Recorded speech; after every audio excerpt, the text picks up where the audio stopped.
Hey, I'm Todd. Thanks for choosing to watch my video, and if you would subscribe it, like it, all that stuff, that'd be great. Otherwise, enjoy the video, and I hope it gives you the information you need and is helpful to you.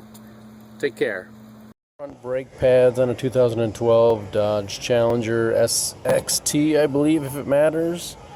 3.6 liter. Here's the master cylinder hidden back here. Should see a minimum and a maximum on there. We want to keep the fluid above the minimum, and we want to keep it from spilling out of the cap, over the cap.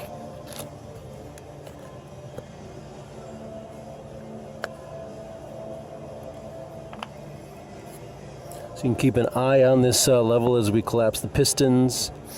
Another possibility, which I usually don't do, is open up the bleeders and let the fluid go out that way. We'll just keep an eye on this. I use a turkey baster or a clean rag or something to absorb it to keep it from spilling over. Brake fluid can damage paint, so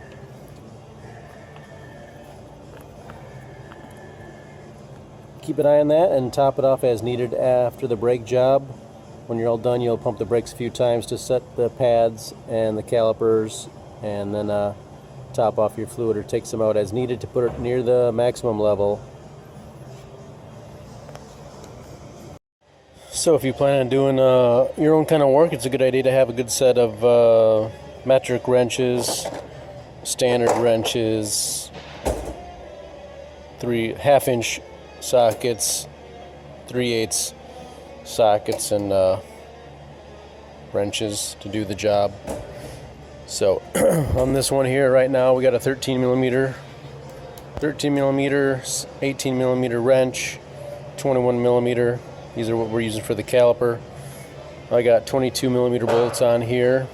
Turn them loose a turn before you take the wheel off, and then go ahead and jack the vehicle up here. It's a pinch weld along this edge that is a good place to jack up on.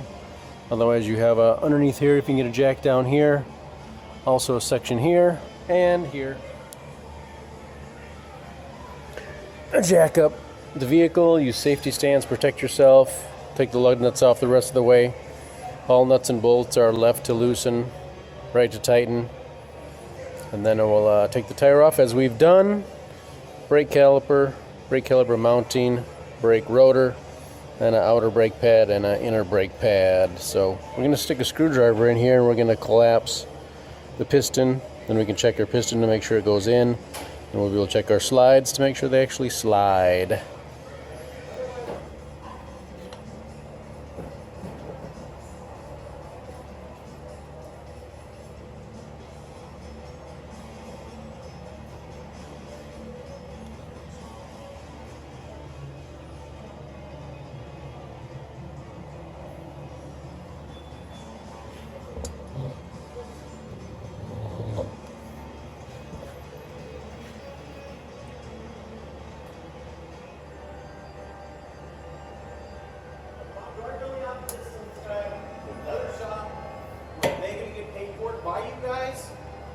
I mean, it technically out of even on a 2-year 24,000 For Auto Care Center only. Yeah, it's 37. He's got 37,000. So he's out.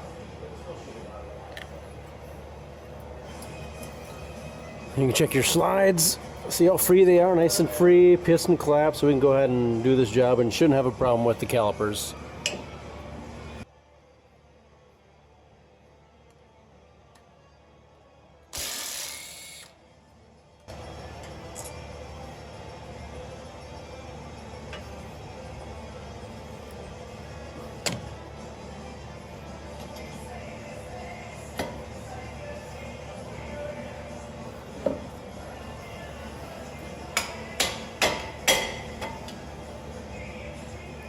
Little goop on the outer brake pad holding it here.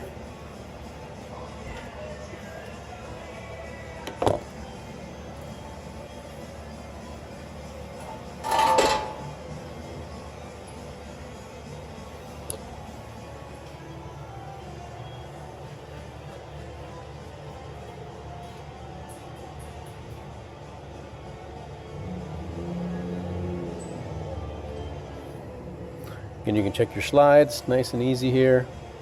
We'll take that out and put some lubricant on it. Inner brake pad. outer brake pad. Ooh.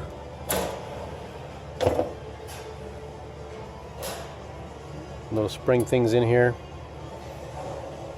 I have replacement pieces that don't have that, but it'll probably be fine. Sometimes you get parts that are similar but not exactly the same. So you can clean these up and reuse them or put the new ones on. And we have our 21mm bolt back here. Might want to use a 1/2-inch breaker bar and break it loose. I'll be using a gun, of course, for it.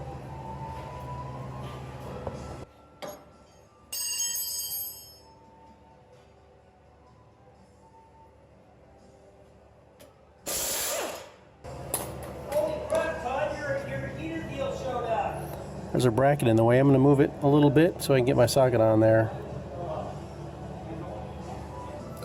Alright, got the 2 bolts out, and we can get the rotor off. A few taps usually.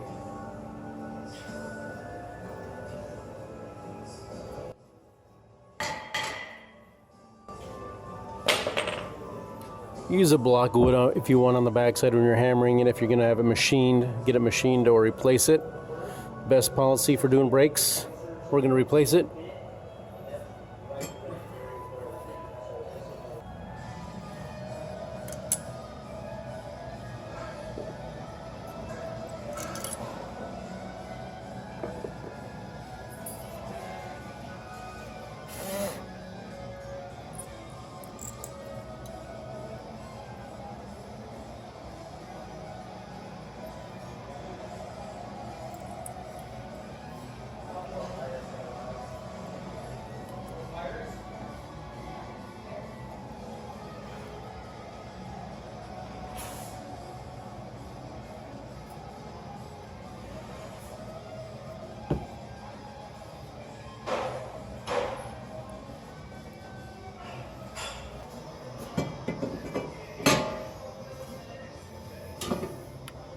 So these rotors have a protective coating on them, so you don't need to wash them, but most rotors you need to wash the anti-rust oils off of it.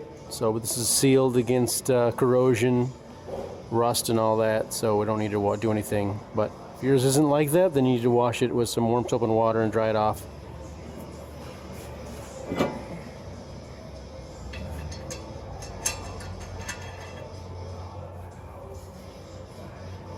That'll help hold it in place for mounting the caliper.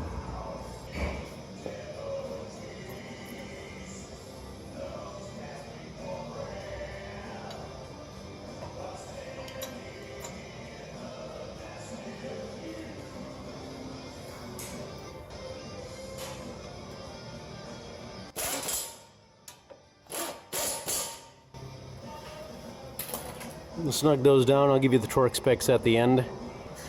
Putting a little lubricant on the ends where it meets the new metal that we put on the slides.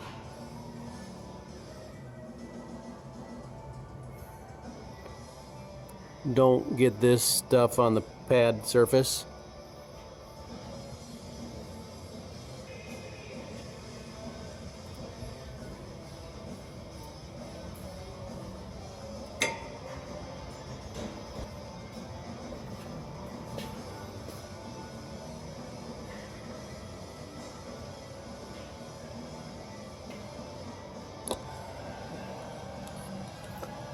Sometimes you might fit this little tab here. You might need to use a small screwdriver and push it back a little bit. On both sides I have had to fight them a little bit, just so you're aware. That's what I'm doing back here, and maybe you're not fighting it.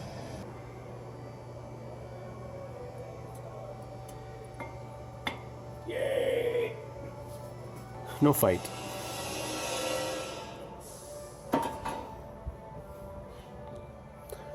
Put a little lubricant on the slide, and then if you didn't collapse your piston all the way by the screwdriver method, you can get a C-clamp or channel locks and squeeze it the rest of the way. It should just bottom out, and that's really about it. So we're going to slide this on and bolt it in.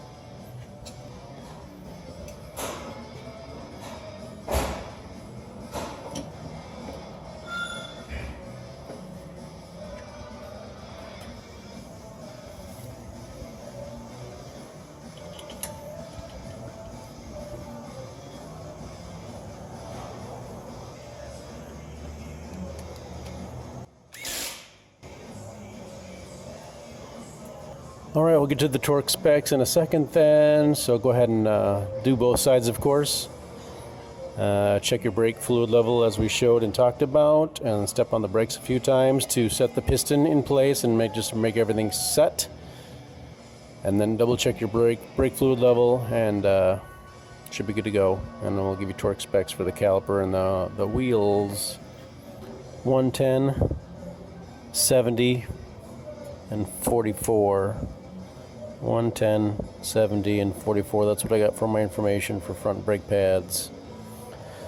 Bolt sizes aren't quite so important. They will change. Of course, taking this off to put the lug wheel on will be better.